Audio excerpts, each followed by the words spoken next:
Yes, indeed. Peace, love, and light, family. I Know the Ledge Radio, Know the Ledge TV.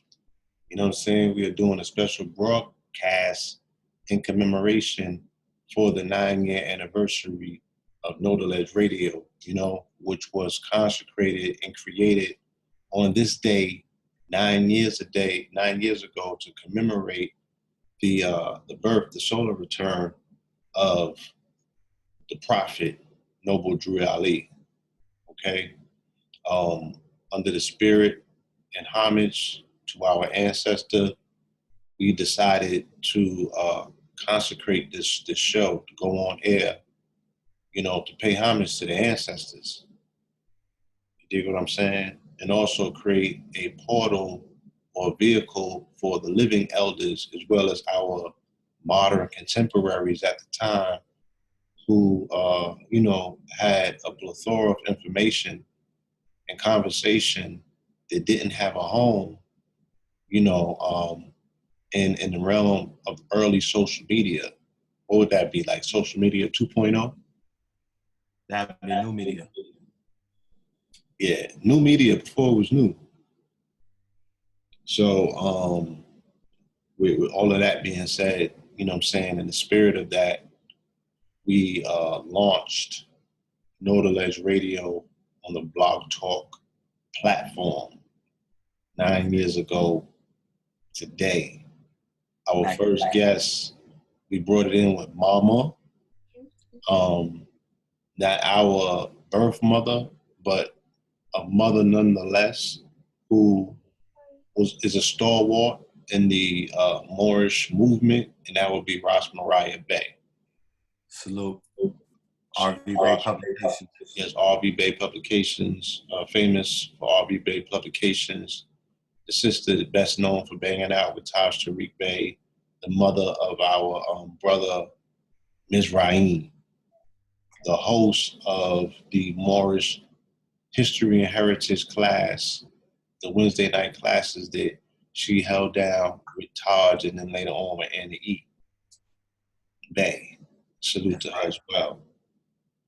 Who else do we have on the program, that inaugural program? Because you remember Valentine better than I do. Exactly. Who else? Because I think there was more than just that. Taj Tariq Bey.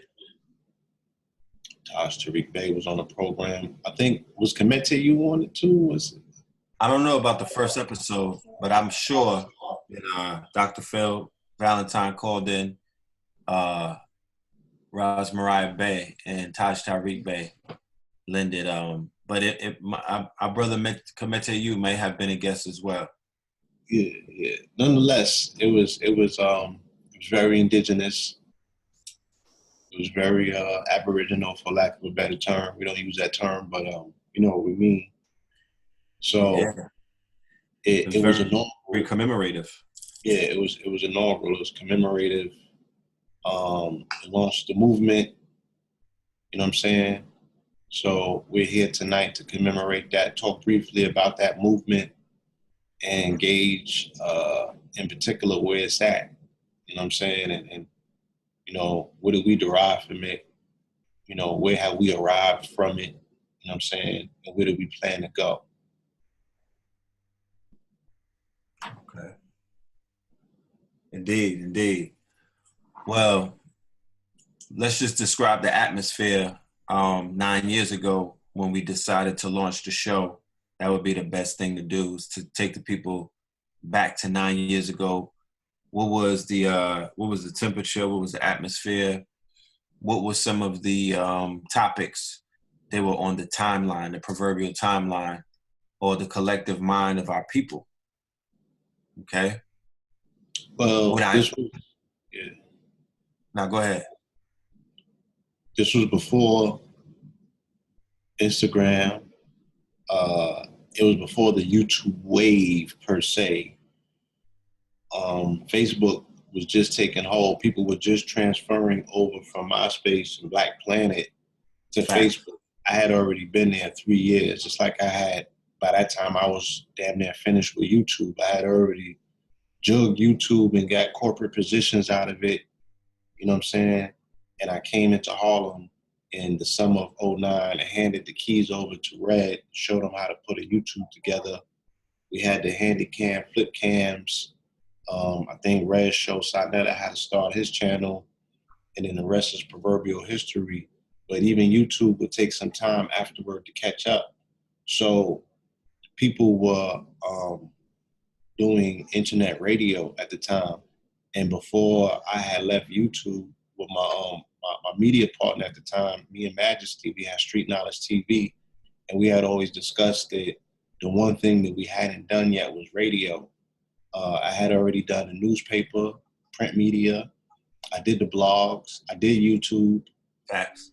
But I hadn't done radio, you know. And it, for a little background history for the family, I had went to school for journalism in mid-'90s to Brooklyn College. So I'm a journalist by trade. I had wanted to explore all means of media. That was my primary interest. Nobody else at the time was interested in media. You know what I'm saying? Niggas used to talk behind my back. You feel me? Why is this nigga think he Peter Parker? You understand? Like, so microblogging and social media hadn't taken a formulative shape in people's minds yet, where everybody wanted to be reporters, everybody wanted to be social, everybody wanted to microblog. Like, that was only something the people that were into that shit was doing. That's true.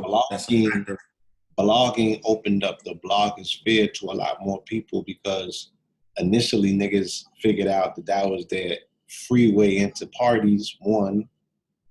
Two, you know, they could build their social media profile by talking about the quote unquote stars. You know, it was clout chasing early in the game. You know, initially, that's when niggas was getting into blogging for, clout chasing. Me and Majesty got into blogging for different purposes and reasons. We had came out, this was when the two-way era popped off. And we was tired of seeing all hip hop and SOHH make a lot of clerical mistakes on hip hop that they were reporting from an outsider perspective at the time. They didn't have the proverbial in. You know what I'm saying? Being that I had already came from doing newspapers, he had came from initially early videotaping, you know, a lot of the scenery of what was going on in hip hop. We had a lot of relationships. So we was like, you know, let's do something that clears up all of the mistakes that are being made by people jumping and wanting to be the first ones on the internet or on your two-way pager, because this was before the internet. Like, this was the information was coming to your two-way. So all hip-hop was trying to be the first ones with the information. They were shooting information out there. The shit was wrong. And even before, you know, the thing about, even with Four Corners was a monthly newspaper, and that took too long to correct the mistakes. You know, even though that we was doing it at that level, and then just going to the events, being VIP, red carpet, we just had mad footage. So we was just like, yo, let's throw this on this new platform called YouTube. And then that's how the YouTube shit popped off. And it was so much. Huh? What year would that be you're referring to? 07. Okay. I started January 1st, 2007 is when I started my YouTube channel and my Facebook at the same time. Right? Being that I had so much pictures with celebrities, Facebook was a picture-driven platform, but it was mostly populated by females from Toronto and younger people coming over from MySpace. The hood hadn't got there yet. So by the time the hood got there, I had already had all the shorties, because I had all these pictures with celebrities and models and stuff like that. You understand? So right. Even with the Facebook shit, I had achieved my Facebook limit of 5,000 friends first before everybody. I had already did my 1 million hits on YouTube before everybody. You know what I'm saying? Then I got snatched up by Epic to head the online media. Me, Majesty, Nadi, and what's shorty named Danny, right? Shorty from Chicago. And our first client was Nipsey. Well, our first client was Young Berg. And then he had the fiasco. He flamed out because of his, controversies. And then we had Yeah, I don't you, forgot about you, the Young Bird you wave. forget that about Young Bird. And son flamed up with the darkies comments, right? Surviving Young Bird. Surviving Young Bird. Because he was doing the most. That Chicago shit. Right? Yeah. Shot, step. And the thing was love. So And then y'all we picked up Nipsey, huh? got Nipsey account. Michael Jackson dies. Michael Jackson always a pivotal figure in the story. You know what I'm saying? And my timeline and consciousness timeline as well. Mike resuscitates Harlem, which was dead at the time in terms of the hustle in the summer of '09.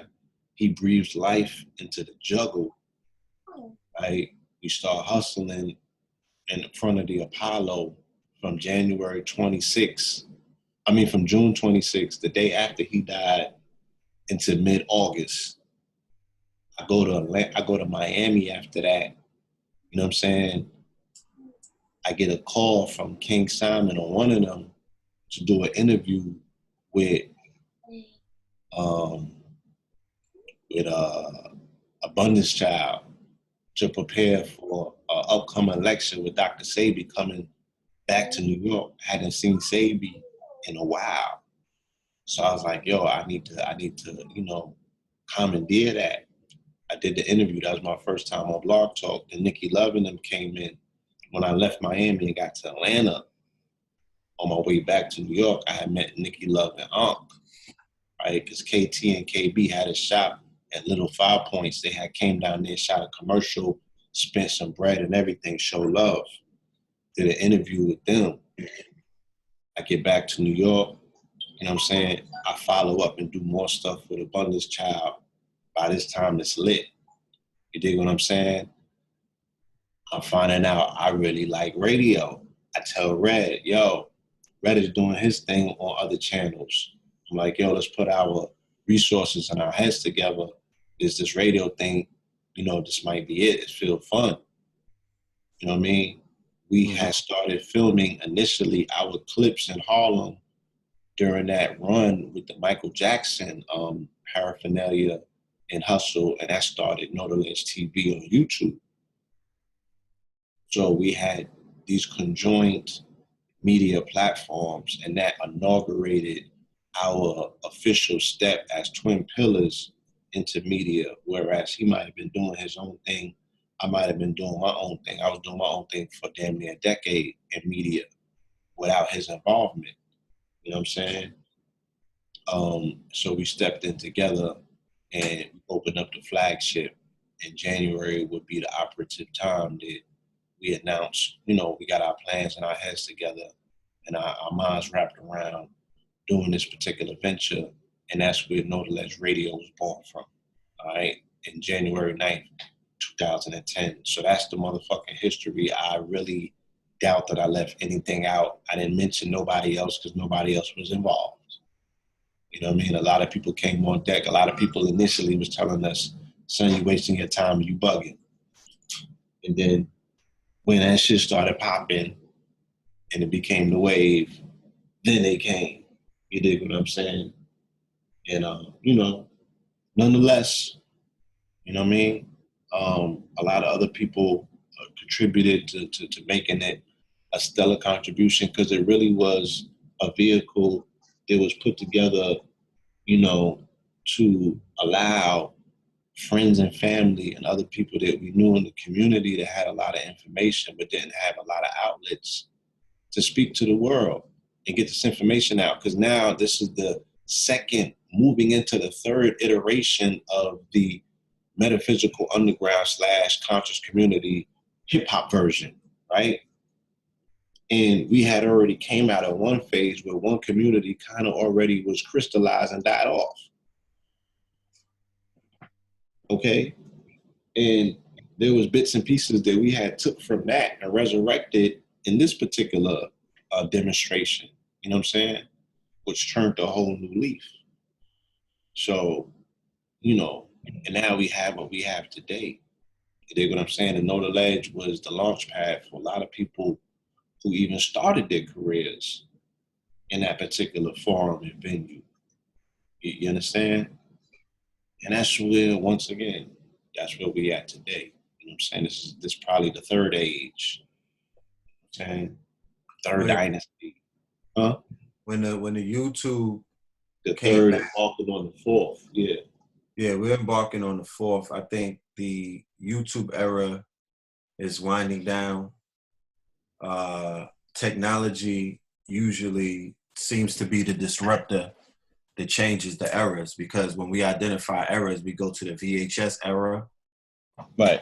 We go to the DVD era, when people were basically, when the pre YouTube, when the lecturers and the lecturers and the intellectual property was making its rounds via the medium of DVDs. But prior to that, it was making its rounds via the medium of VHS tapes. Then prior to that, it was making its rounds via the medium of literature, through the books, pamphlets, tomes, books, Right. and that nature. So then, books, pamphlets, and scrolls. Yeah, right. Scrolls, yeah. So then, after it came out of the Blog Talk era, or the wave, where, like you said, multiple platforms were participating in content creation. Brother Rich got his beginnings off of the UGR radio, and it was early YouTube for him, but it was definitely Blog Talk Radio. I was one of his co-hosts on the show that he had with Bobby Hemmett, one of Bobby's last interviews, I believe. And that was like 07. Huh? Legendary. Then I remember being interviewed by Nikki Love and Ankh. It was a show called American Gangsters versus Super Hey Rules. And it was touching on the American Gangster BET show, and also the movie American Gangster with Denzel, where they were switching gangsterism and beginning to, paint Negroes or black men as the face of American gangsterism, by thus cleaning the slate of all other gangsters from different nationalities who were painted with that American gangster brush before. And then we began to adopt that. So Jay-Z had the album American Gangster, BET had the show American Gangster, and there was a movie American Gangster. So that was a powerful show that I did with them, and it definitely showed that that Blog Talk was going to be the wave in the future. Then after the Blog Talk era, you go back into the YouTube era. YouTube corrects their whatever they upgrade their technology, and they extend the videos from 15 minutes, which was the limit back then. If you remember, the videos all had like part 1, 2, some videos like part 1 of 20, and then it lets you basically have I don't know if it's unlimited, but it goes up to about 9 hours, most that I've seen. Have you seen YouTube videos, Pat? You know, they have them the meditative videos. And yeah. They do. Yeah, you're right. Yeah, they go to 9 hours. I ain't seen nothing go past that. So then the clarity changed. They introduced 1080 DPI, and in the real world, or in the world of there was a disruption taking place in the camera world. There was a disruption taking place in technology. We're talking before the smartphones with the camera quality, professional quality cameras. They introduced the flip cams. Okay, so they democratized a field that was utilized or basically run by professionals. Videography, big boy cameras, the news cameras, they disrupted that by introducing the flip cam, which could fit HD, and it was HD. That changed a lot of things, And it was flip. It was automatic upload. It was USB. So had a USB in there. That changed everything. We was content crazy. That birthed a lot of channels. A lot of startups and whatnot. So the audio visual era was being born again. like Blue was mentioning earlier, we jumped on YouTube. I jumped on in '08. My channel started in '08. Blue was on in '07. We hopped off of that and went into the underground. We went into radio, podcasts. How convenient is it that we're Red and Blue Pill? He was known as P. Morpheus or P. More. In the movie The Matrix, it opens up where you only are able to hear the audio of Mr. Anderson speaking to Morpheus, thus, you know, giving you the idea that they were communicating via audio only, not visual. He didn't see him, because remember when he saw Trinity, he had to give him a clue on how Trinity, how to look for Trinity with the white bunny. He didn't see. It was through the screen with no visuals, and audio. the precursor to that was Terminator. You know, with the Resistance, that was on radio. I was on radio waves. Yeah, that was through the ham, through the short radio. So before we get audio visuals, our community was inundated with powerful audio. All right, a lot of people didn't even know how some of their hosts even look like. There are some people they didn't know we was. They didn't know it was. They didn't know how we look. You feel me? They heard the drip. They heard the faucet. Yeah. But look, to this day, there's some people who we have not even seen their face. Remember Mr. Kurt, what was his name, Curtis? Yeah. There were some people who were truly ghosts in the machine because they did not show their visuals. And that's one of the laws that Brother Rich even has to this day, that he became so comfortable and he became so grounded in the power of his voice that it didn't even need a visual tape. So, yes, we return to YouTube. Now, the age that we're in now, Blue, that will disrupt the YouTube era, because whenever the eras come to a close, by being in this for so long, I could tell the markers. I'm able at this point to tell deterioration. I know when things devolve. When you're driving in that foreign that you pay 400 racks in, when certain things stop working, then you know it's time for the upgrade. You know, streaming will be the disruptor to replace the YouTube era and whatnot. I don't know in what form, whether it's through Netflix or something, but that's what I'm seeing as the marker, because I see what streaming is doing to the traditional medium of Hollywood, cable, and also YouTube. They're still competing for people's stickiness. They're still competing for the eyeballs of the people, you know. So yeah, that's where we're at right now. Man, it's been a very interesting run. When you say 9 years, one hand it feels like 90 years, and then the other hand it's like, damn, it was that long. It only feel like it was 6 years or 7 years ago. So, you know, it was one of some of the best years of my life. You know, I mean, you know, because I'm talking about the formative aspect of where we all were at. You know, I could talk about YouTube, I could talk about where we're at now, but I'm only hearkening to the formative years of the inception of this community, where it was in its innocence, where it was in its formative years, where it was when certain players and certain pieces on this chessboard were just getting into the game. Like, it's interesting to reflect on that. Oh yeah.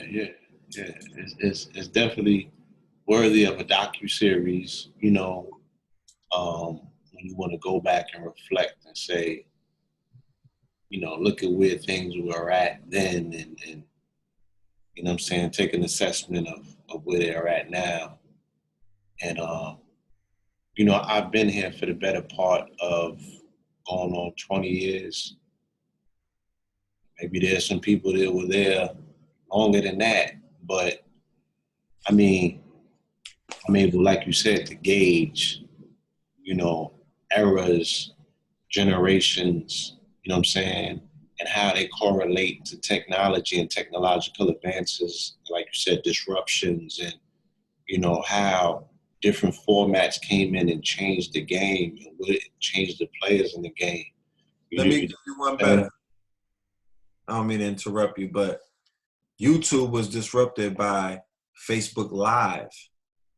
Facebook Live was disrupted by Instagram. When they started going live, there's individuals who've been introduced into the pantheon of consciousness who came through Instagram, who never had a youth. They don't have no presence on YouTube.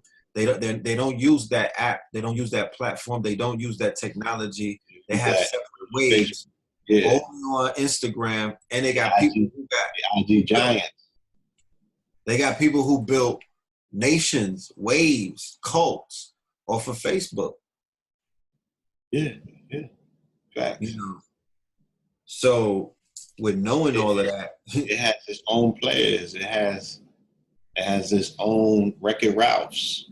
You dig what I'm saying? It got its own record routes. Like each one of these platforms, each one of these apps have their own record routes with their own movements, with their own nations. And then there's other people that correlate somewhat across all platforms. Take it like on Twitch right now planning to take over. Hey, take a Tyreek. You know, Facebook, Twitter, Instagram, Ustream, and he's in the theaters. That's a lot of influence. You dig what I'm saying? That's a lot of social capital. You dig what I'm saying? And, you know, 5 years ago, 6, 7 years ago, that wasn't the case. So these mediums afford the people the opportunity to really make a splash and to touch a population that is unprecedented. And there's been few people that have taken that power and utilized it in a very revolutionary way. And then there's a lot of people that are still trying to figure it out. You know what I'm saying? And it's still at its infancy. You know, they put a lot of pressure on content creators. They put a lot of pressure on people who are, you know, social icons, for the lack of a better term. You know what I'm saying? But these are still relatively new mediums. And yes, there are people that have come along and figured this shit out, taking no time and move with it and splash. You know, I could pull a milk box out and say, where are they now, though? I'm not going to do that. You know what I mean? You know, to each his own. Like, we all have different, you know, learning curves. Facts. And, you know, ability to take signals and integrate them and run with them for what it's worth. You know, me personally, I'm still learning. You know what I'm saying? I'm still putting pieces together. You know what I'm saying? I'm still getting comfortable in front of the camera. You know what I'm saying? I'm not all the way there yet. This stuff is very intrusive. You know what I'm saying? I can't even walk the streets, you know what I'm saying, with a level of anonymity. Anonymity, you know what I'm saying? Yeah, them days are over, bro. Yeah, like you belong to a different neighborhood. Yeah, you belong sometimes to the very thing that you're trying to get away from, for lack of a word. You know what I'm saying? Isn't that the paradox? For the sake of sanity, I mean, not out of hate or disgust. It's just like, yo, sometimes you gotta recalibrate and you gotta relocate to recalibrate. You know, I'm in Atlanta right now. I got work to do. And this is a place that represents a level of solace for me. You know what I'm saying? And I'm able to do the multi-tiered work that needs to be done, work on myself, you know, helping my mother when she needs the help, you know what I'm saying, working on our relationship, working on our collective businesses, you know what I'm saying, and working on a plethora of projects that will go nameless because they're not ready to see the daylight, you know what I'm saying, working on my health, working on body sculpting, working with relationships, you know what I'm saying, like, you know, working on my spirit, You know what I'm saying? Like there's a lot of work, and sometimes being in front of this particular camera, you know, allowing yourself to be food for the world because you're being fed off of, you know what I'm saying, and you're volunteering yourself as a plate.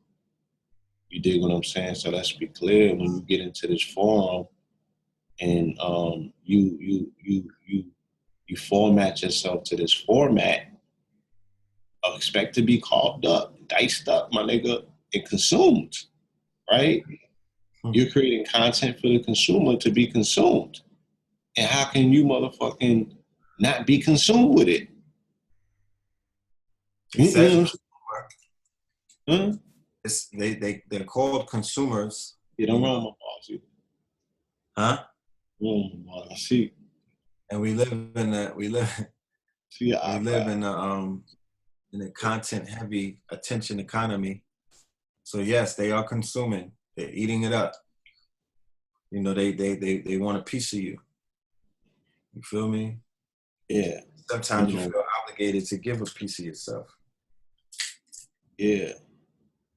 The people have not and will not be able to do the very thing that you ask of them, which is to separate the messenger and the message and just consume the message. You feel me? That's really not this medium. And that is what the anonymity of Blog Talk somewhat afforded us the opportunity to be like, yeah, you only hearing these bars. You only hearing, you only hearing the drip. You're not seeing it. You dig what I'm saying? And the people kind of more so was into the information because they wasn't caught up in the whole aspect of what the physicality started impacting them. Yeah. You know, I was still telling people, yeah, your voice puts me to sleep and I'm dreaming about you, but you ain't had the visuals.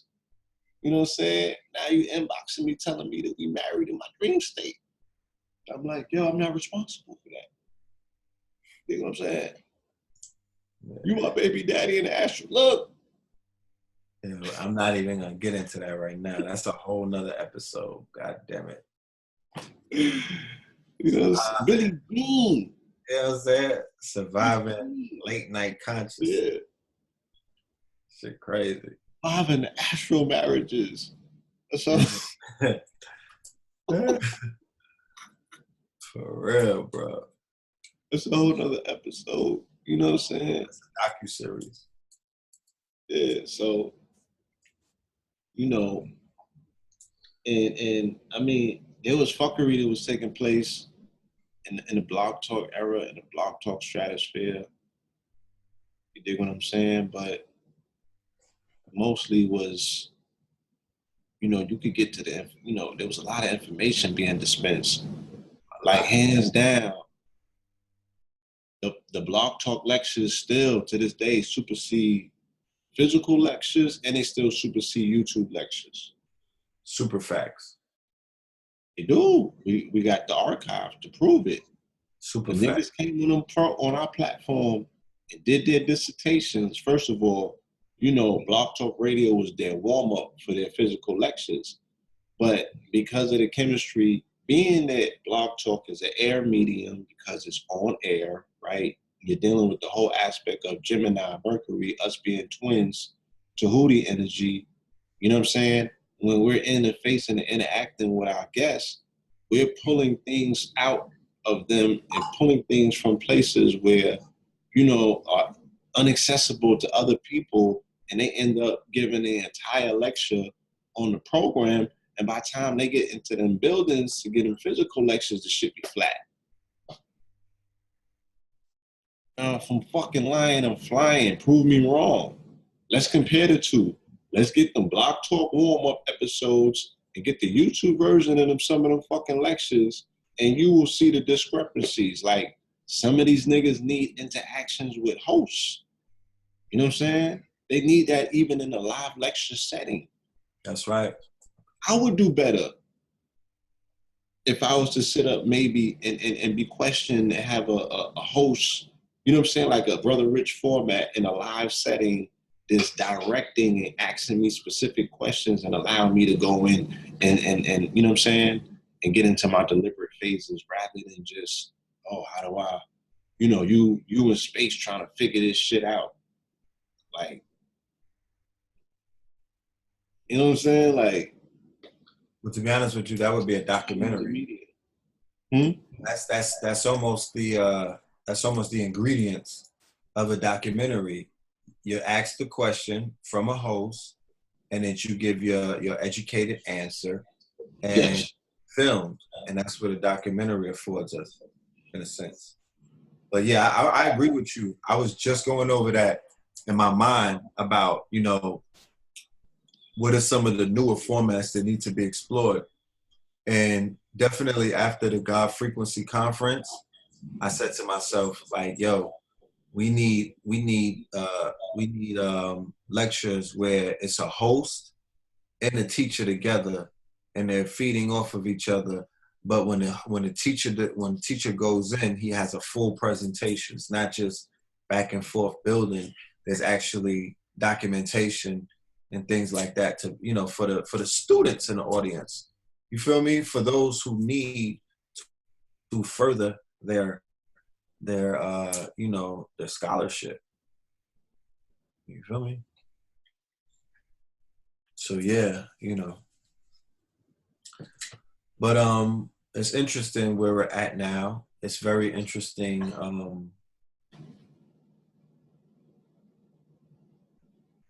The contributions that a plethora of guests that we had on the show over the 9-year span of Know the Ledge Radio. The contributions that the collective has fed the world or given the world, or given the culture, is what a lot of people like to say. It's a commercialized water cooler, household name right now. Consciousness. You feel me? They call it woke. There's an aspect of it that's identified as woke now that didn't exist 9 years ago. It wasn't, huh? In some circles, yes. Of course, yeah. And people don't know how to. Once again, culminations of blue pill prophecies. Because almost 10 years ago, I was telling people, I said, look, the shit is gonna go commercial. You know what I'm saying? It's gonna go commercial, and there's gonna be celebrities at the forefront. The same people that y'all was telling me I needed to get in their ear and get this information to. I'm like, look, them people gonna be at the forefront of this shit, heralding what we call consciousness and moving past the community. And I told niggas this when they was arguing. I'm like, yo, they're gonna breeze past you. You feel me? They're gonna breeze past you. You dig what I'm saying? Facts. Again, because my narratives do be like 5 years in the future. So, I watched this thing take place, and I'm like, look, here we go. You know what I'm saying? All of them is 44 resonators. I've been built it up and told niggas what it was. Here he is. I remember mentally. Jay-Z, Kanye, Drake, for the lack of a better term. And then you got the other, T.I., I can't really pinpoint any 44 resonance with him per se. He wasn't really part of my narrative. But yeah, there's other people I'm forgetting. You got names. You got a list, right? Who else I left out? Well, I was gonna mention, when you told me, I remember when you were working with Nipsey and whatnot. Oh yeah. And you brought up the whole thing with Nipsey when he was wearing the Malcolm X chain. Yeah. And he was like, yo, Nipsey got consciousness. This is like 2007. And, it's weird today when you talk about it because that shit is commercialized. So it's not even it's not a moment where you like, word? But I remember being startled, like, wait, what? What are you talking about? Like, he got consciousness? You know what I mean? How is that possible? He was very rebellious. I ain't had to, you know what I'm saying? it wasn't too much anything that I had to do. Like he was already primed. You know what I'm saying? His big homies had got to him, and he was putting me on the stuff. You feel me? He was putting me on the stuff. You know, more so the African Eritrean historical aspect of it, and then the history dealing with the LA and the gangs and the big homies. You feel me? I had known about Big U and that aspect and element before that became mainstream. You know what I'm saying? So I knew that there was big homies behind the scenes that was moving in a particular way. And I know that there was big homies behind them big homies that you never seen, that you have never seen to this day. To this day. To this day. Who move pieces, who see, you know what I mean? He's like, my big homies got your VHSs. They know about y'all. You know what I'm saying? And those are big homies that you don't see. You know what I mean? So I had already had, and then when I was in LA, you know what I'm saying? When I would move around and the way that I used to get received out there by big homies and people of the cloth, you know what I'm saying? It was like, we know who you are. Like, to this day. And, you know, this is before the full-fledged commercialization of it. You know, this was 2012. So, you know, we have really, and I'm gonna do this in the Blood Moon Monologue 2020. I'm really gonna make an assessment about the 2012 prophecies. You know what I'm saying? And really a full scope assessment to see, whoa, that niggas missed the whole celebration. Like, where exactly are we at? And when did you really think this burst of consciousness and information started? You know what I mean? Did we take a full assessment 6 years later to see where we at? Yeah, it has to be done. To this day. It has to be done. Because people failed to really see this shit for what it was. I remember Rashid had told me back then, he said, the light from the galactic centers takes 4.4 years to get here. So you're not going to see a full-fledged embrace of light, of information, of consciousness until at least 2016. And when you think this shit started popping off, when you think woke became a hashtag, when you think this shit really started, this, you know what I mean, the ball started getting pushed up the court in advance, past motherfucking half court where the shots could get taken. Huh? It started around, from 2012 onward. The drums started getting louder and louder. Yeah, with all of those killings were precipices. And the bloodlettings. All of that shit under them blood moons, all of that blood moon law ritual. That's right. Was markers, was catalysts to get to where we at now, where we're saying we have a celebrated, celebrity, commercialized, woke movement society going on to this day. And for the family who might not, it has touched millions where them people don't necessarily even know about us or this storied legacy that we represent. Went right over it. Super facts. And they got their own motherfucking, you know what I'm saying, fast food icons, because these people done been cooked up under a year on social media, and that's good enough for them. They're running with it. Because of, like I said, because of the advancement of technology and because of the disruption and because of the fact that we're in the quickening, what would take somebody 10 years to build up via the DVD, VHS movement took somebody a few years to build up via the social media 2.0 will take somebody a year to build up via social media 3.0, right? A year, you know, like Tekashi, you know what I'm saying? Just jump in and start trolling and they'll have a Tekashi run before they get burnt out in about a year. So that's another, you know, that's another marker of the advancement of technology, what it's doing, how to actually measure it, because it's measurable. We could utilize the hip hop, the whole hip hop game. We could utilize consciousness as a measuring rod. We could utilize sports for that matter, you know, but we could definitely, you know, paint that picture by using as a measurement this movement that we're in right now. You know what I'm talking about?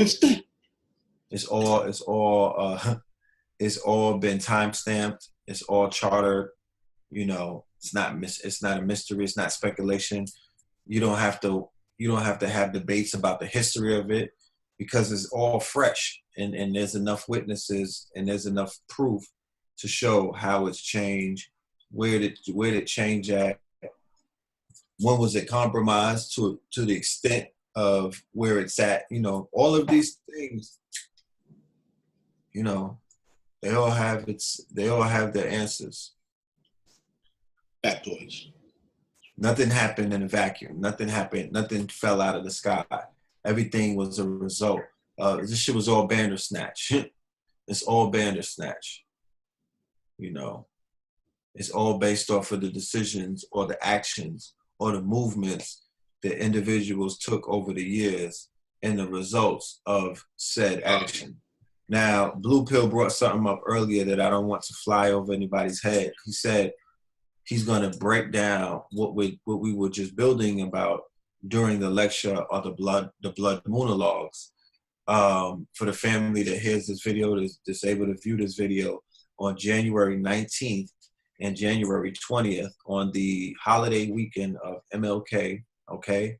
One day before the blood moon, which is the blood wolf moon on the 21st. Super blood moon. Super blood moon, excuse me. Yeah. Let's Super be very blood clear. moon, total solar eclipse. Yes. We're going to be doing a 2-day extravaganza, complete downloading of information that that you can't get anywhere else. Let's be clear. And we'll be at Nicholas, Brooklyn, and Bed-Stuy, Brooklyn, and we will be live streaming for the world to see. Because I've been doing my roll calls every time I go live, and the world is tapped in. So it would be almost selfish of us to come amongst the family to do something that's just to start the year out on a powerful note, red and blue back to back, Ray and Ghost. It would be selfish of us, and it would be yes. The 2020 version. Not to disrespect the messenger, but I'm saying an updated message. You dig what I'm saying? The message to the Moorish man, the black man, you know, Hyperborean nigga, if you flat earthers out there, whatever you want to call yourself. All right? We got some information for you that's pertinent to your mental advancement moving into 2020 and beyond. You know what I'm saying? Let's have a futuristic conversation. You know, the first day we're going to walk you up from your past to your present, and then the next day we're going to take you from your present to your future. You understand? And there's a lot of things that are going on right now that are impacting you that you can't tell me with all of your metaphysics and all of your God consciousness or your God frequency or whatever that you on. You still have not been able to ignore the narrative. So you niggas is still into Trump in the wall. I just seen from the other day, you're still impacted by R. Kelly and all of this shit that was going on 20 years ago. So you're still in the closet. You know what I'm saying? I don't care what you tell me. Your metaphysics could be so advanced, nigga, you cannot ignore what's taking place because it's affecting you. And if it's not affecting you, then your body is here and your mind is, you know, I mean, you just might as well not be on this planet because I don't know what the hell you are, what you're doing. But for the most part, you're effectively being impacted by the chain of events that are taking place. So if we can provide you with a narrative that gives you a little bit more clarity about these events as we have continuously been doing, you dig what I'm saying? If niggas initially listened to all of the blood moons, none of this shit would have caught you by surprise. You would have been motherfucking 44 steps ahead of the game to be like, oh, I know what this shit is before it even comes. You know what I'm saying? I seen it coming.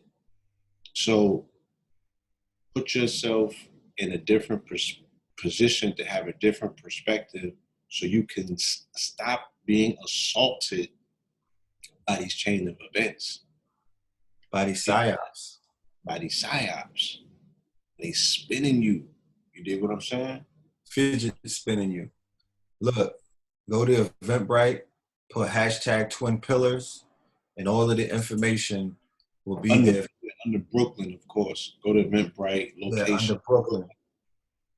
Hashtag Twin Pillars. Everything will pop up. The live stream links are there. The physical links are there. 2-day tickets are there. The 1-day tickets are there. Whatever you need, we're going to have, that Cosmic Kitchen is going to be in the building. Vegan and non-vegan options. You understand? Because I understand your motherfucking plate. To this day. Yeah. You know what I'm saying? We'll have everything in the building. Music in the building. Fabric, clothing in the building. Might even have the book in the building if that's ready. Jewelry in the building. You know what I'm talking about? And yeah, we can't wait. You know, we've been building this one up for a minute. But that information though. Yeah, that's the dessert. The information is the plate. That's the entree. The information is gonna be in the building. That presentation that's gonna be in the building. Yeah, Rain Ghost. You know what I'm saying? I ain't got to tell you nobody do it better. You feel me? We're gonna put it on the motherfucking tarmac. That's right. Just let it speak for us. You know, as we've been doing for a very long time. So once again, that's what we're here talking about today, and not gloating. What would be your top 5 episodes or blog talk that you could pull from your Akashic? Don't get into that. It's a body of work. Okay. It's a body of work. Like, I can never put anything past the Sabi episodes because, you know what I'm saying? That's archival. I know what that was about. I can't put anything past the Delbert episodes.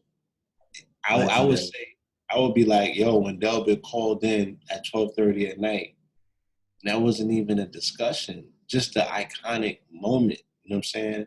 Just what that meant to me in particular, to know that the elder was like, yo, I stay up late night and listen to y'all, because what else would I be doing?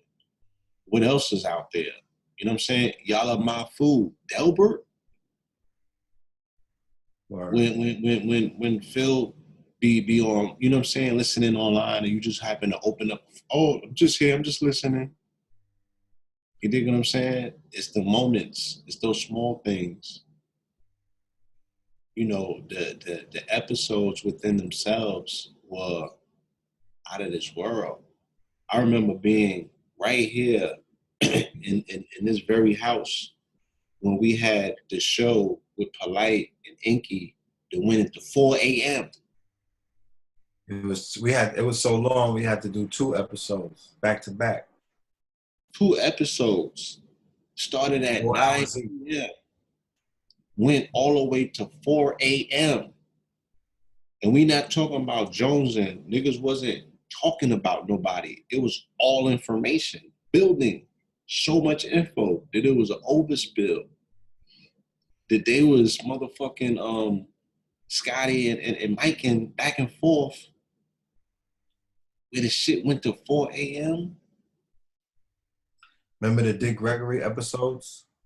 The Dick Gregory episodes. State of the Union. The early Umars. The early Umar. Sophia Stewart. Francis Cress Wilson. Horace Butler. Oh yeah, when rocks cry out. Ugh. Ugly. Ugh. That was to this day. Yeah, Come on, son. Where is this? That's what I'm saying. I combed through YouTube. I'm in YouTube University with European professors. Let's be clear. The shit that I learned from them is the shit that's advancing me. I have yet to find that with my own. I mean, the panics and the bobbies, and of course, that shit is always food to my soul. That always takes me into another dimension. But I'm talking about common teachers, like, or new information. No, I ain't getting none of that. None of that shit. I'm not being ain't no fucking bars out there. Ain't nobody teaching. Ain't nobody bomb dropping like that. Ain't nobody bomb dropping. This is not Barcelona. Niggas don't got bar. This is not Kwanzaa crawl. Niggas ain't bar hopping. They not hopping from bar to bar. Yeah, they not knocking down balls like that. This is not Kwanzaa crawl. Like, you might get one good soundbite out of a whole nigga's 3-hour diatribe. But this is not, we ain't in Barcelona. Let's be clear. Yeah, so I, in comparison to what we orchestrated to offer the world, like I said, I'm speaking as a fan, not somebody that was piloting the Nebuchadnezzar. I'm stepping outside of that role. I'm in the audience. You dig what I'm saying? The more fire Fridays, that has not been, where's this at? Now, my brother, knowledge born of law, of course, I have to herald him. He has kept the torch lit, you know what I'm saying? Yes, he has. But there needs to be more, you know, if he was insulated with more help, you know, more people that were bringing quality programming back to radio. You know, we speak often about the fact that, you know, the strength of talk radio on the other side has never dissipated. We have to put in perspective the Rush Limbaughs and the Bill O'Reillys and the rest of them in this world. You know what I'm saying? All of the dudes that you know on TV, these fire brands, they all have radio components to go with it. What's his name? Glenn? What's the white Glenn dude? Glenn Beck. All of them got radio components. Talk radio. What's the dude that you love talking about? Mike Huckabee, right? Oh yeah, Huckabee. He the one whose daughter, Sarah, is the spokesman for the damn for Donald for 45. He has a fire brand. He has talk radio, right? That whole side. When I'm talking about during the whole 8 years of the Obama presidency and prior to that, after 9/11, they solidified the solid South, the red states. They activated and radicalized millions upon millions of red-blooded Americans and planted malware and things of that nature. They woke up. They shone the light, right? And it's like I broke down before. Yeah, hold on. Yeah. Huh? The codeds. The dog whistle. Yeah. You know. But when they get on air and they start speaking in code, or they start touching on certain things and doing what? Drumming up that spirit that lies within. It might even lay dormant within a lot of people with Confederate and, you know, Confederate blood. And like Blue said, we can quantify, we can show beyond a reasonable doubt the impact of that talk radio. So where is our component on the commercial end of our nation, as well as the underground, quote unquote? How did it dissipate at such a fast pace, where we can only call out a few names that we can count on our hands that are holding the torch in podcasts and in talk radio? And Knowledge Born Allah is definitely one of them. Right. You know, in terms of, like, for the lack of a better term, conscious or informational programming, even if it was ratchet, like, where's it at? You know what I'm saying? I watched a few episodes of Lord Jamal Yadamin podcast. That was cool. You feel me? I don't know too much of anything out there that's like bell ringing. I used to really appreciate Combat Jack.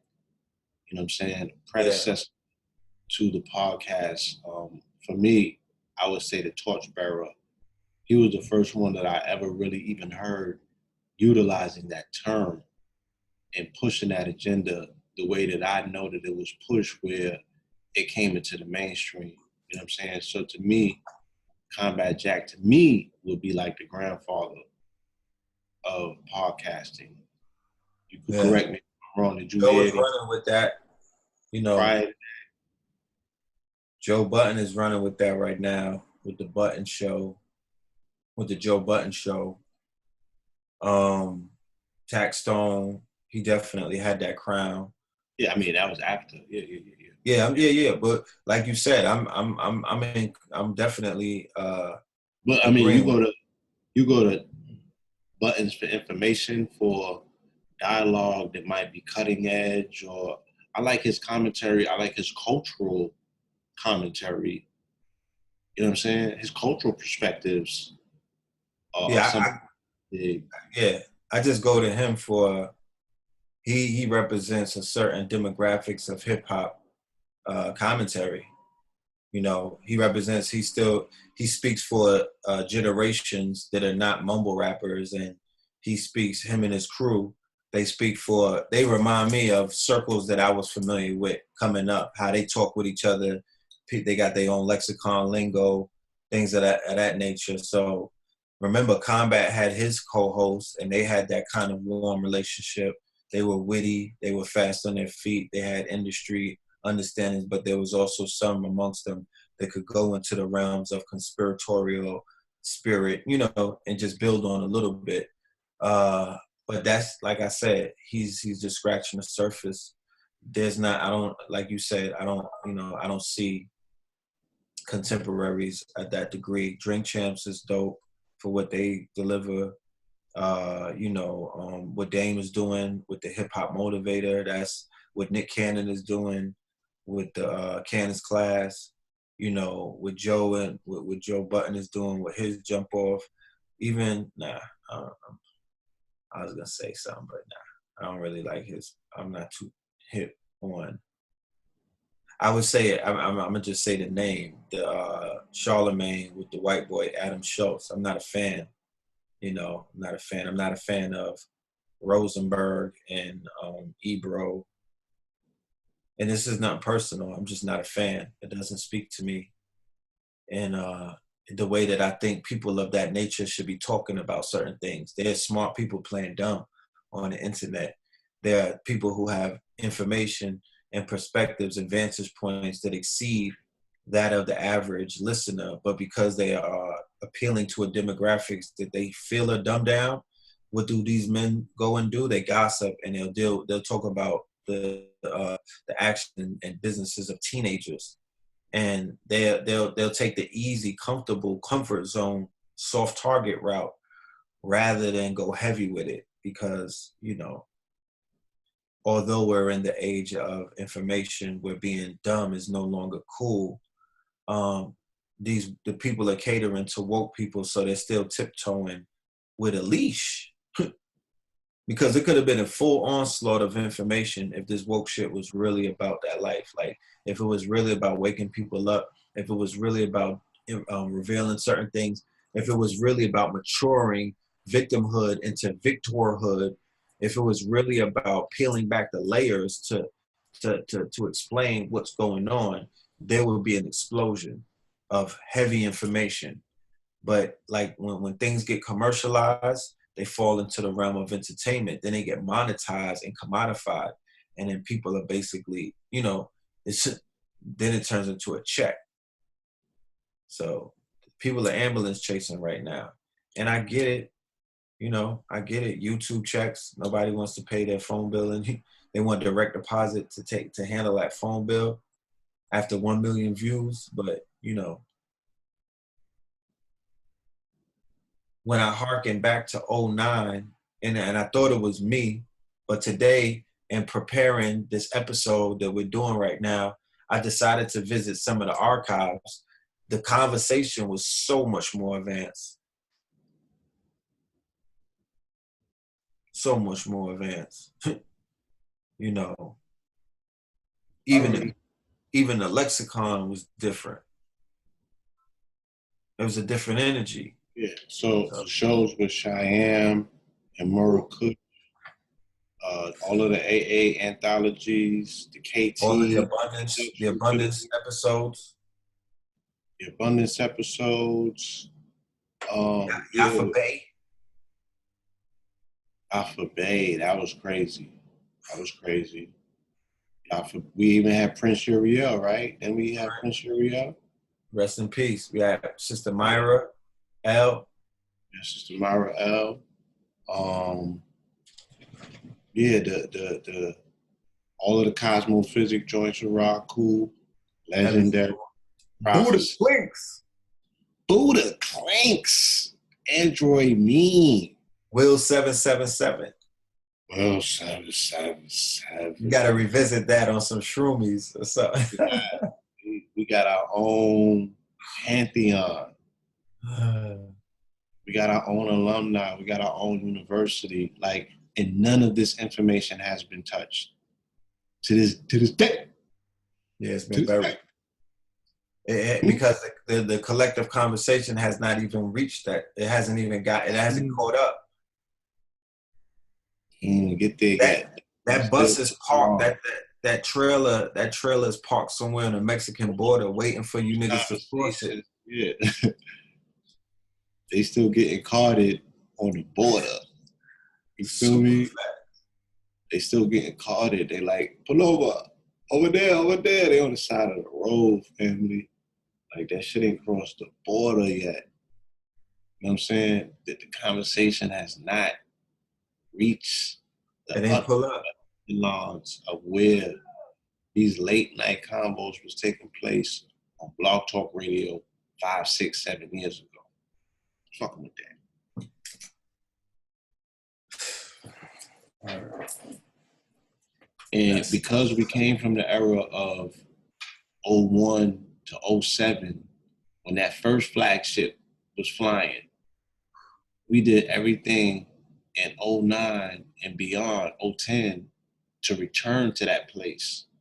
So why niggas be like, yo, you missed the first wave. It's like, no, but if you missed the second wave, you really fucking assed out. And now you dealing with the third, going into the fourth wave. And that shit is super dumbed down. Like, this is a fifth wave. This ain't the fourth, nigga. This is like the fifth wave. Huh. Beloved. It's like the fourth or fifth wave. And I feel bad for people coming in that wave. That's like coming in the league 5 years after the Dream Team. Like, what are you there for? What are you doing at the Olympics, my nigga? Like, really? What are you trying to do? Yeah, like, what is the show for? What are you hoping to gain out of this, my nigga?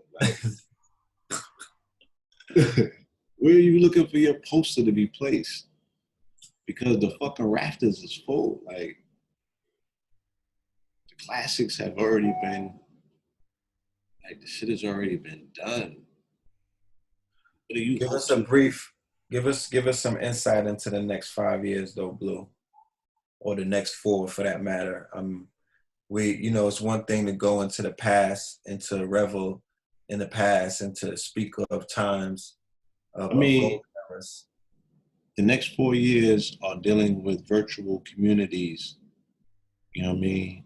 The communities will go from virtuality into physical manifestations, and then those communities are going to become inwardly and outwardly virtual, meaning that everything encompassing that community is going to be broadcast.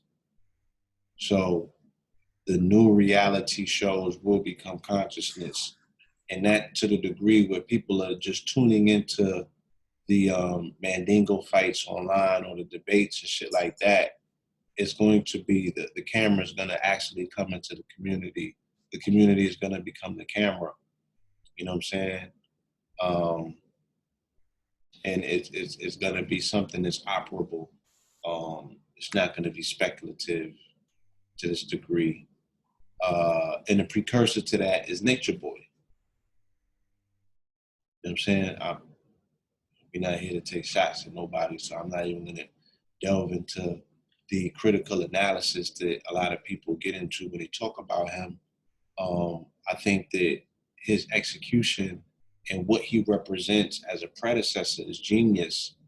You know, there's a lot of other shit that people could throw away, but I'm just saying what he brought in terms of the initiation and how he galvanized these millennials to actually form community.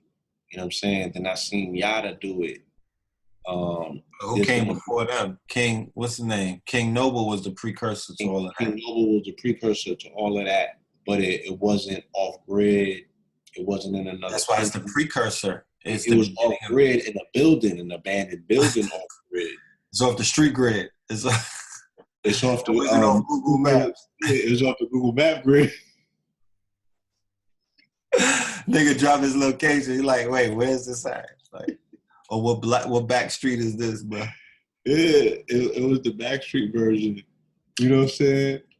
And then homie came.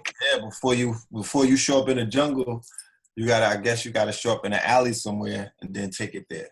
Like homie did the back. Yeah, he did the back road. It went from back street to back road. You know what I'm saying? And then it's gonna be another iteration of that at some point. You know, you're gonna see the rise of child woke consciousness. They're gonna, you know, nigga seeds and stuff like that. Niggas gonna have a 3-year-old master teacher coming soon. Yeah, that's gonna happen. And there's gonna be a vicious Me Too. There's gonna be a bloody fight. A bloody fight between the ones that were silenced in this movement, which were the divine feminine. They're gonna have a purge in this community. They're gonna go for blood. So there's gonna be the Me Too version that's gonna hit consciousness, and consciousness is gonna be forced to, you know, look at itself and ask that question. You feel me? Was the opportunity squandered and wasted? You know what I'm saying? And the people that had access to the platforms and the following, did they really galvanize their following to do something substantial? So when this shit hits the fan, which is on its own course, if you can't see the motherfucking writing on the wall, you know what I'm saying? Get back in contact with me in 6 months after the super blood moon hit, you know what I mean? And that shit pushes this shit, you know, into the next phase of things, because it's gonna get bloody. You dig what I'm saying? Get back in contact with me. If you can find me and get contact with me, and we'll talk about it. But the shit is about to go into pain and suffering, and then that shit is gonna cause a level of evaluation and critical analysis where the things that we allowed to take place in our lethargy, you know what I'm saying? The scammers and the people that robbed the community barefaced, and the men that neglected to draw blood as a result of that, they're gonna be the ones that they're coming for. Even more so than the scammers. The people that they say, oh, but you allowed this.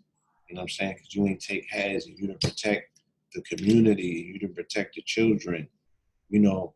And, you know, I don't want to say all that false shit, you know what I'm saying? But, you know, there's a price to be paid when you allow people to ultimately look at their condition as community-based rather than personal, based on decisions and things of that nature. Like Panic talks about, there's going to be an implosion of humanity in the people who attempted to propagate holding up something that couldn't possibly be held up. You know what I'm saying? And no disrespect to Noble Drew Ali and his creed, because this is also his born date, and his creed was the upliftment of fallen humanity, but he was carrying a woman. for a reason. You know what I'm saying? And she got buried in the process. You know what I'm saying? She got buried. She got silenced. She got hogtied. You know what I mean? She got hoodwinked. She had to knock. She had to knock in order to go to the bathroom. She had to stomp in order to go downstairs. Yeah, you know, she was in the crib and didn't see a homegirl for 3 weeks. She had to tweet her. She had to hit her with the meh emoji and not give away anything, and try to meet her on the second floor bathroom next to the Brazil room. Yeah, and it never worked. It never clicked. You know what I'm saying? It never clicked. And, you know, that's the proverbial, you know, dude could have had shorty that works wonders over here, with shorty that writes the business plans over there, with shorty that got the resources over there, with shorty that got this over there, and they never got put together in the room. You know what I'm saying? Because nigga was too busy squandering the eggs from the motherfucking golden hen. You know what I mean? Facts. Sitting it down, scrambling it up. It was like, you're supposed to boil that. So there's gonna be a lot of hell to pay. This is my commitment that I want to leave the family with before we sign off. Some of the episodes that we talked about today, the best way to commemorate history and classics would be to reintroduce them to the collective. There's a lot of people who got hip to us and got put on to us and even just ran across us by what they term coincidence. So they might not even be familiar with the earlier work that we put forth. So in lieu of that, I feel I went and started a page dedicated to the radio shows, and also on this platform, this YouTube channel that we have, Know the Ledge Media, we will be uploading some of these classics for the viewership and the edification of the family. So they can be in the light. They can be in the light, bird box. They can see the light, you know, and I feel that that'll be a real dope gesture before we decide our next endeavor, dealing with, you know, taking us into the next round, or our next journalistic contribution. Because I promise you, like Blue said, you know, when it comes to what we do and the excitement that's drawn from it, and also the untapped potential that we've been able to extract from our guests, being on the cutting edge of technology and tapping in and being being trendsetters and being ahead of the pack when it comes to introducing new technology, that's really something that we live for, you know. So to go backwards would kind of take away from, you know, our natural progression, and the fact that we know the power of technology when it's tweaked and when it's utilized with a purpose. With the purpose, when we don't weaponize technology, or we don't weaponize, you know, what's in front of us to take down or to destroy, or, you know, for our selfish purposes. So we're looking, you know what I mean? We're looking, you know, it's 2019. We want to go into 2020 real strong with something that's going to be cutting edge. So just look out for that.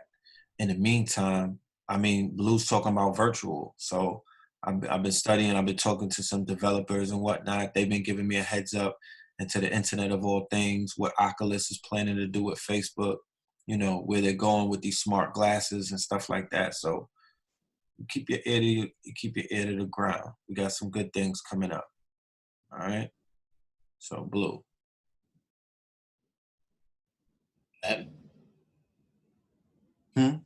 What? I just wanted to know if you want to leave him with anything. I mean, you know, we said enough. I don't really show my hand. I'm actively, working, pursuing some things as well. You feel me? But I'm cooking. I mean, I got 2020 vision, so I'm looking into the future. My Yeah. vision is clear. I'm in The a most good. important, yeah, the most important piece in this whole puzzle is the 19th and the 20th. You know, Yeah. this shit is this is Bandersnatch. You gotta follow the narrative. You can't skip a scene. You can't make the wrong decisions and not tap in or tune in. The movie is gonna go differently for you. This is Bandersnatch. This is all about the choices that you make. So make your next move your best move and follow the narrative, follow the conversation. Let us all gel a lot of the stuff that we've been putting out there together on these 2 dates. We got videos that have been going viral lately where people are interested in the dialogue, but the dialogue and the lesson or what it is that we come to teach are two completely different things. You feel me? The dialogue is the trailer and the actual lecture is the movie. So let's be clear about that. Some people get off on trailers and never see the movie. Come and watch the movie. We're going to be in Brooklyn. We're going to live stream around the world. So don't, and it's not a janky stream. We done pay for our bandwidth, family. And, we got you. If you want to be physically in the building and get the merch and get the products and meet the brothers. Ooh, yeah, which I suggest. Which I highly suggest, yeah. It's different. It's different from off your phone. It's a lot different. You want that cosmic kale, you want that sea moss. Yeah. You want the cabbage. All of the pumpkin pie is gonna be out there. You dig what I'm saying? So before we leave, I have to remind you and the family that although this is our 9-year anniversary to our podcast, this is our 10-year anniversary to our first lecture that started the ball rolling. That actually got us to where we did our podcast, and that would be the Blueprint 322. Correct? I mean, I'm under the impression that was in November of 2010. Because we gotta double check. We had already had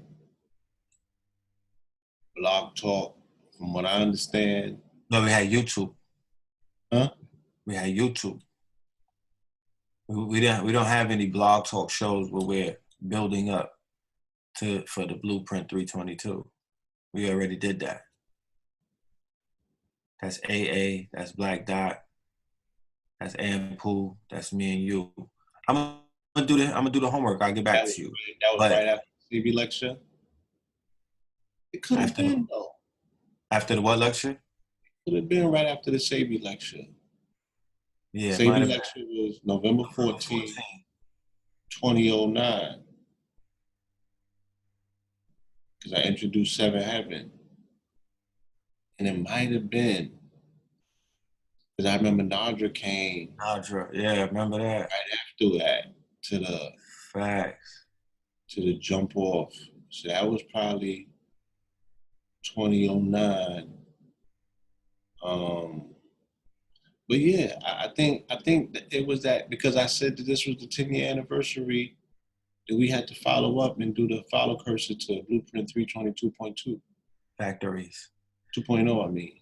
So we'll follow. We'll keep y'all up to date about that as well. But before, I think that's facts. Yeah, before this calendar year ends, coming up in November, you'll know if this is the 10-year anniversary for Blueprint 320. The shit that set it off. It is. It's the 10-year. It's not the 10-year anniversary for Know the Ledge. It's the 10-year anniversary for Blueprint. That's right. Next year, 10-year for Know the Ledge. This year is 10-year for Blueprint 322. Yeah, just stay tuned. Just stay tuned, fam. Yeah. All right. That's cannons. That's more proper. So I just gotta sit back and just do a PowerPoint and show how everything that I said 10 years ago is materialized. Super facts. God damn. Blog rolls crazy. But yeah, we out though. All right. KingsCounty.BigCartel.com. You already know the Cash App. Money sign PHILMORELAND, PHILMORELAND. Melanin Mondays, Third Eye Thursdays. Blue Pillar 44 at Blue Pillar 44 for the gram, for the Twitter. Twin the album. Yeah, for the Cash App. Blue Pillar 44. Blue Pillar 44 for the Cash App. For the double album, twinthealbum.com. Twinthealbum.com to get Twin the Album, which is the double album, red and blue discs. And also, you already know. Yeah, I got that book coming too. Pirate Paradise versus Poverty Paradise. And I got that Fear of a Black Planet, the media manipulation on a black mind. That book is also being wrapped up as we speak. So there's a lot of work being done. And we appreciate everybody for their support, their continued support, and, you know, everything that they do. Shout out to my Patreons, Patreon.com/Red Pillar. Salute to all of my Patreons. Yeah, I got some gifts coming to y'all as well. So with that, I don't want to go home. With that being said, I just want to say thank you, bro. I appreciate all of your contributions over the years to make Know the Ledge Radio what it was. You know, that's been a hallmark in my whole existence. My purpose, a lot of my purposes were fulfilled on those 700 plus episodes. It was therapy. It's not what it was. It was edification. You know what I mean? You know, yo, West Side, WC. West Side, my G.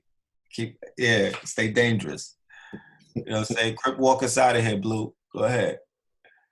OT Genesis, get us out of here. Blueface.